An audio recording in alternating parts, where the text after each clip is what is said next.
இப்ப தண்ணி அடிக்கும்போது மெட்டல் ஷீட்ல சவுண்ட் அதிகமா வர்றதையும், ஸ்டோன் கோட்டட் ரூஃபிங் ஷீட்ல அத விட கம்மியான சவுண்ட் வர்றதையும் நீங்க பார்க்கலாம். இதுக்கு காரணம் அந்த ஷீட்டுக்கு மேல இருக்கக்கூடிய அந்த ஸ்டோன் கோட்டிங் தான். அந்த ஸ்டோனுமே ஷீட்ல இருந்து விழாத அளவுக்கு ஸ்ட்ராங்கான கம்ம யூஸ் பண்ணி தான் பேஸ்ட் பண்ணியிருக்காங்க.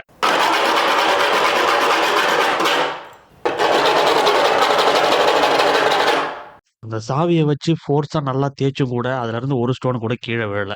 இதனால மழை தண்ணியுடைய சவுண்ட் மட்டும் கம்மியாகாது. மேல இருந்து வரக்கூடிய ஹீட்டுமே கம்மி பண்ணி குடுக்கும்.